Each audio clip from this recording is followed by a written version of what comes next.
Sugeng enjang para adiyuswa, sugeng pepanggihan malih wonten ing renungan padintenan adiyuswa ing dinten Kemis Pahing 11 Desember 2020. Sumangga dinten punika kita nampi jejer nenggo kanthi taberi, nenggo kanthi taberi.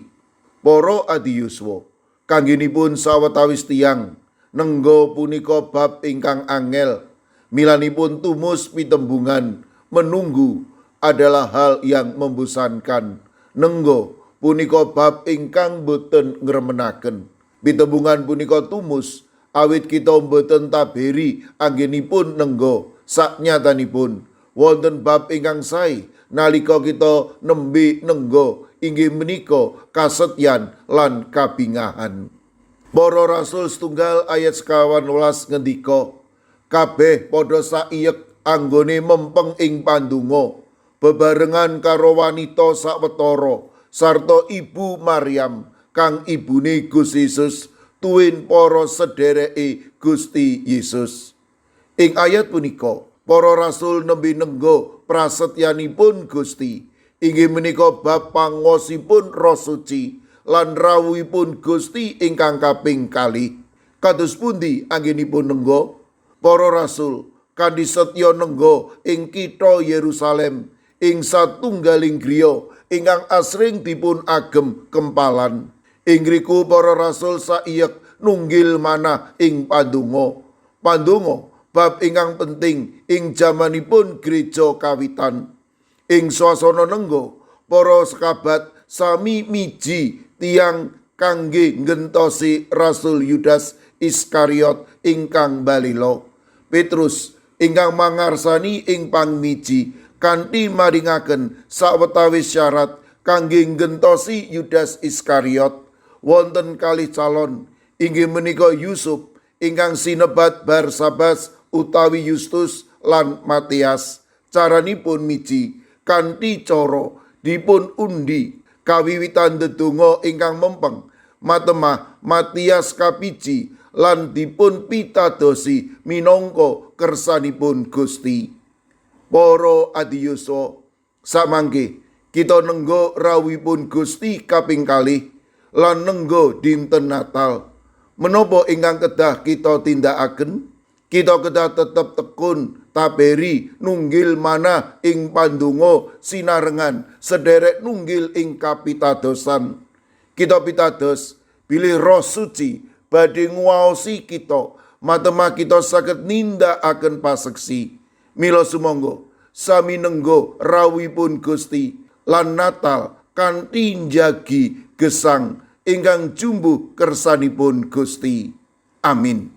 Sumangga kita ndedonga. Matur nuwun Gusti, dinten punika paduka ngemutaken amri nalika kawula nenggo rawuh paduka nenggo dinten Natal, kawula kedah njagi gesang kawula jumbuh kalian kersa paduka.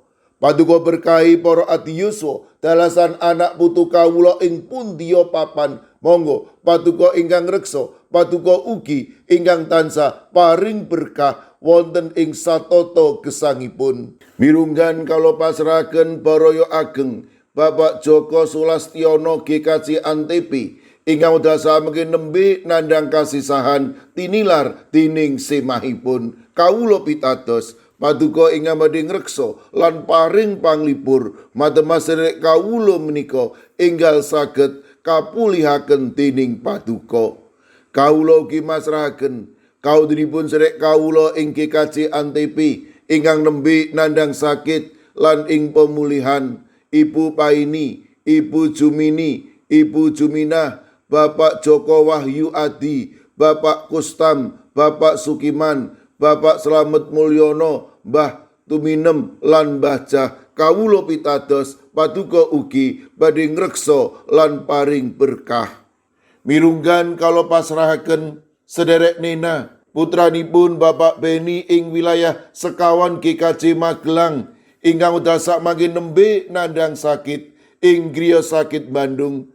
Sederek kawula ing GKJ Telepok kawula pasrahaken Ibu Wirya Sumarto, Bapak Yutam, Bapak Karyadi. Kawula pitados Paduka ingkang badhe maringi bagas kesarasan sawetawis sedherek kawula ing GKJ Pugeran ingkang nembe nandhang sakit, Bapak Winarto, Bapak Minto Taruno, Bapak Bambang Sugiri, Bapak Rakino, sedherek kawula ing GKJ Muntilan ingkang nembe kagubel ing perkawis, Ibu Wiwi Susilowati kawula pitados, Paduka ugi ingkang badhe tansah paring kegiatan sawetawis sedherek kawula ing GKJ Klaten, Bapak Joko Suranto, Bapak Harsono, Ibu Tiwi Bambang Sutomo. Kawula pasrahaken sedherek kawula wonten ing GKJ Antp Adum Tresno Agape Solo 3. Kawula pasrahaken Ibu Jumini, Ibu Mariah, Ibu Paini, Ibu Juminah, Bapak Kustam, Bapak Joko Wahyu Adi, Bapak Slamet Mulyono, Bapak Sukiman, Mbah Tuminem, Mbah Jan. Kawula pasrahaken sedherek kawula ing GITJ Trangkil, Bapak Ibu Karyo, Bapak Ibu Toyo, Ibu Ngatini, Ibu Nani Cahyono. Monggo Gusti Paduka ingkang reksa, Paduka ingkang paring pitulung, matemas sedherek kawula punika ugi tansah pinaringan bagas kesarasan peparing Paduka. Kawula pasrahaken ugi Bapak Andika, putra mantunipun Bapak Kristusianto wonten ing wilayah 6 GKJ Magelang, Bapak Budiono wilayah sekawan GKJ Magelang ingkang dasak mangke nembe nandhang sakit. Kawula pasrahaken Ibu Wahyuningsih Wakijan wonten ing GKJ Ngablak ingkang dasak mangke wonten ing pemulihan. Kawula pasrahaken warga GKJ Sragen, Bapak Adi Sungkono, Ibu Astuti Purnaningsih, Bapak Warsito Riyadi, Bapak Suyanto lan Ibu Sumiati. Kawula pasrahaken warga GKJ Magelang, Ibu Ediati Sarmo, Mbak Cilik, Ibu Pratiwi, Bapak Mangku, mekaten ugi Ibu Otniel Ngatius ing Wonosari, Bapak Edi Mursetyo ing GKJ Kabluk, Bapak Yohanes Kuncoro wonten ing GKJ Immanuel Solo, Bapak Wijongko ing GKJ Sedayu, Bapak Sudiat, Bapak Paminto Saputro ing GKJ Wedi. Kawula pasrahaken ing GKJ Krapyak sedherek Setianti, ing GKJ Mijen Ibu Purwaningsih Sunaryo, Ibu Elizabeth Indarwati, Bapak Bambang Setyo Margono, Bapak Moses Taji, Bapak Budiman Gultom, ing Banyumanik Bapak Daniel Agus Suwarso, Ibu Arung Puji, ing GKJ Pamung Utomo Kalinegoro, Bapak Martiono, Bapak Margono, Ibu Marsudi, Ibu Sri Widardi lan Bapak Harto.